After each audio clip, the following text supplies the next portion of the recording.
Alright, so Jamahal Hill just got beat up and finished by Jiří Procházka this past weekend at UFC 311, and I really think it's an understatement to say that this loss is the culmination of a generationally terrible year for him. And when I say year, what I actually mean is since the last year and a half more precisely, it really feels like everything that could have gone wrong for Jamahal has gone wrong, and I'll explain what I mean by this throughout the video. However, first I want to quickly give my thoughts on Jamahal versus Jiří. Honestly, I think it was a really fun fight, and truthfully speaking, I really thought that Hill had a good shot at winning the fight heading into the event, but it seems like my expectations for Jamahal were a little bit too high because outside of the second round, I feel like he kinda got destroyed. But man, Hill got beat up pretty bad in round 1 where he got dropped and outstruck by a pretty substantial amount. And even though on my scorecard it was 1-1 going into round 3, the judges weren't needed as Hill got utterly destroyed and subsequently TKO'd. Now of course there's almost always a loser in every single fight, so I wouldn't really say that there's any shame in losing to a fighter such as Jiří, who has only ever lost to Alex Pereira. And of course, I would say that the better man won the fight at UFC 311, but even in spite of those facts, I also think that Jamahal looked pretty bad in the octagon that night. Sure, he landed some good shots, and he even won some exchanges here and there, but overall, I think that Hill looked pretty slow and fought really clumsily. He was overreaching on almost all of his punches, his notoriously bad footwork hasn't seemed to have improved, and the thing that gets me the most is that between him and Jiří, Jamahal had the worst head movement. You know, Jiří, the guy that's shown that he has the same level of head movement as the fucking Statue of Liberty, now has better head movement than Jamahal Hill. Overall, I would say that this was a pretty disappointing performance on top of a disappointing result for Hill, and just based on his reaction after the fight, he also understands how much this loss has affected his title aspirations. I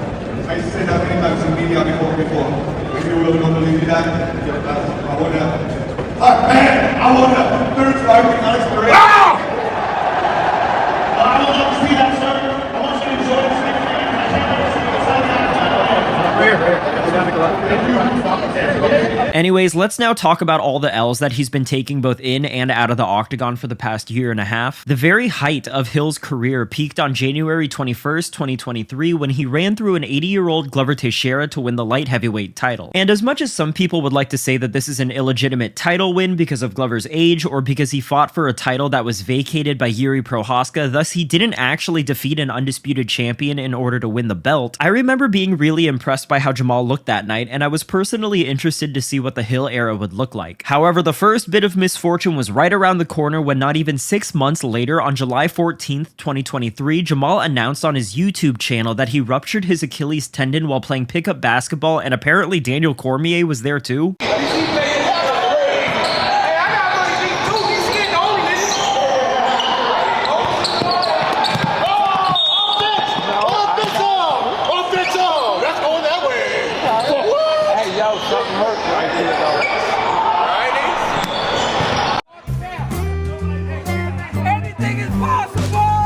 And although you might not have been happy that Jamahal became champion the way that he did, I think it's a bummer that out of all the ways that he could lose his belt, he lost it due to an injury that wasn't even MMA related, like it wasn't even during a training camp or sparring. And even if you're the most devout Jamahal Hill hater, I bet that you would rather have seen him get beat up in his first title defense instead of not fighting for 6 months only to have him relinquish the belt. Then fast forward 4 months when on November 28th, 2023, Hill was arrested in Kent County, Michigan on a charge of aggravated domestic violence after allegedly assaulting his brother the night before. According to Jamal's side of the story, his brother actually struck the mother of Jamal's child, and thus Jamahal attacked him in retaliation. Regardless of reasoning or motive, Jamahal was the one that got booked by police. However, eventually the charges were dropped and this case was dismissed. Oh boy, we have now reached his fight with Alex Pereira. As promised by Dana White, Jamahal was given an immediate title shot upon recovering from his ACL injury, and he was given an opportunity to win back the belt that he lost against Pereira. Hill really took on the role as the heel leading into this fight, and if you weren't a hater of Jamahal prior to this, then you likely became one during the lead up to UFC 300. Because this guy did and said whatever he could to not only get under Alex's skin, while also making the lofty prediction that he was going to get a standing KO win over Poatan. And whenever I do fight him, standing, I will knock him out. And when I do, I'm going to rub it in every single one of y'all face. Get down, take a picture. I don't give a fuck.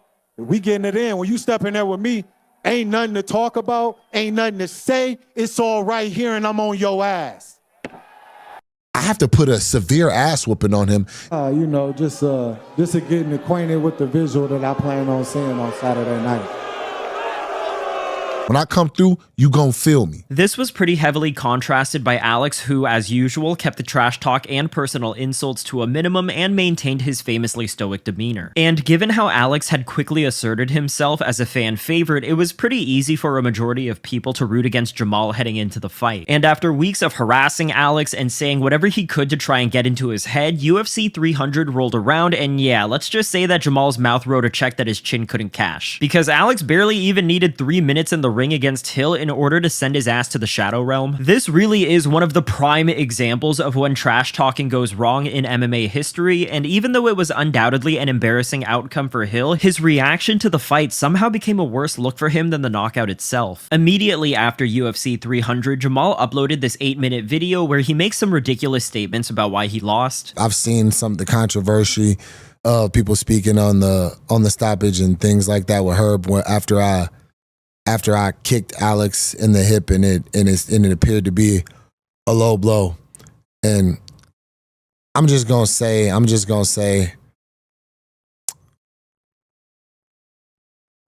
just protect yourself at all times, you know. I took no damage.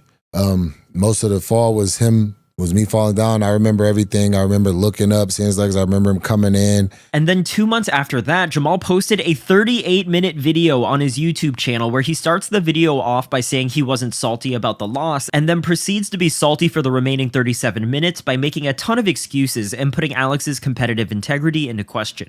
Because there's been a huge narrative that's been pushed around the fact that I'm jealous, or I'm like a hater, or I'm like salty. And he signaled to the ref. He literally said, I signaled to let the ref know that he kicked me so that I can keep an eye on it. So Herb Dean, so he signals to the ref, hey, I got kicked. The ref yells, stop. I stopped completely. He then takes the angle and closes the distance in that, and then tells the ref, no, I'm good. Then there's this Instagram story that he made where he makes fun of Alex for getting knocked out by Adesanya, which is such a pathetic post to make about the guy who laid him out just a couple of weeks ago. There's this tweet where he shows how much the online response from fans was aggravating him by making a completely meaningless statement about how people shouldn't forget that it's the internet or something. I don't know, man. Much like every other post that he's made after UFC 300, this really just feels like insecurity and cope. It was around this time when Jamahal released an open invitation to any online trolls that if they pulled up to his gym to spar him, then he'd give them $20,000. Y'all want to speak on some fight? We talk money. 20 bands. Pull up to the gym. Anybody all y'all that's talking on these posts and all of this and talking this and that, I got 20 bands. Pull up to the gym, bro. Come get paid. I know y'all broke and need it. Then, after UFC 307, after Pereira TKO'd Khalil Roundtree, Hill once again took to the internet to talk some more shit by saying that Alex wouldn't have been able to beat him if Alex fought that way against him. And I get that I'm stating the obvious here, but it doesn't even make a lick of sense to say this about the guy who folded you in one round, whereas Khalil was able to survive all the way until the 4th round. This is such an inadvertent self-roast out of Hill, and it's crazy that he doesn't understand what he actually said makes him look worse. Also, I would like to point out that this guy that hates internet trash talkers so much talks more trash online than any other fighter on the roster. This guy seriously can't help himself from running his mouth about Pereira whenever he gets the chance, and mind you, I've only shown you a very small fraction of Hill's delusion, saltiness, and cope following his loss at UFC 300. Seriously, if you just type in Jamahal Hill delusion into YouTube, you will see dozens, if not hundreds, of videos dedicated to his endless online temper tantrums directed towards Alex or just online randoms. Last thing that I want to show you guys is Jamahal squaring up to Alex last month at the UFC PI. I don't Twitter now.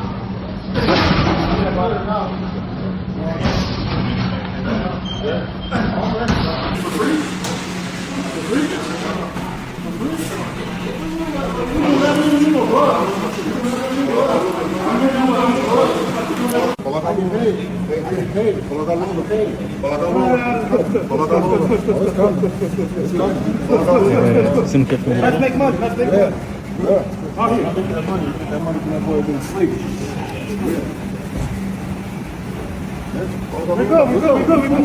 We good, boys. We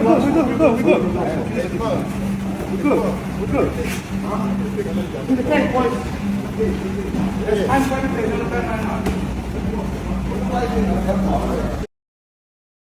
Hill is so whack for doing this, man. First things first, how did the cameraman know to be recording at the exact moment that Jamahal starts to walk up on Alex? Obviously, Jamahal told one of his buddies, hey, record this real quick, and then that's when he started acting tough. I don't know, I don't have much else to say about this other than it's pretty sad that Hill did all of this staged nonsense, especially seeing as he's the same guy that feels the need to remind people that the internet isn't real life. Anyways, we gotta move on. After his loss at UFC 300, Jamahal tried to make a crazy quick turnaround by booking a fight at UFC 303. On one hand, I definitely thought that taking a fight so soon after getting dusted the way that he did at UFC 300 was a bad idea, but on the other hand, I remember feeling a glimmer of a feeling that I thought I'd never feel again, which was respect for Jamahal Hill. Like, he clearly was not pleased with how things went against Pereira, and instead of taking a long layoff, he instead chose to get right back to work and got a fight as quickly as possible, even if it was a bad idea to do so. However, things went south for him yet again when just 2 weeks before the fight, Hill was forced to withdraw from the card because he was dealing with 2 injuries, one of which was a torn ACL. And after sitting around for months while continuing to argue with fans online while crying foul over his loss to Alex, Jamahal made his return to the octagon this past Saturday against Yuri and got brutally finished once again. Look, I don't consider myself a Jamahal Hill hater by any means. I mean, of course, a lot of the things that he said after UFC 300 was annoying and weird, but I think that he makes the light heavyweight division more interesting and he's almost always in a fun fight. So with that being said, I can't help but feel a little bit of sympathy for this guy who seriously can't seem to get a dub, whether it be in or out of the octagon. In the last year and a half, he had to relinquish his title due to injury, he got arrested, he got embarrassed in front of the world at UFC 300, the internet has been bullying him and his daughter, which is actually super messed up, and he just took a second TKO loss in a row just a few days ago. And even though I'll be quick to call him out whenever this guy does something stupid in the future, after watching his reaction to his most recent loss, I can't believe I'm saying this, but I think I'm finally starting to feel bad for the guy. Anyways, that's the video for today. Definitely let me know what you think about Jamahal Hill. Are you committed to the hate train, or do you think we should show a little empathy towards the guy? As always, if you like the video, then like the video, and if you haven't subscribed to the channel yet, please do so. I appreciate you for watching, and I'll see you on the next one. Bye.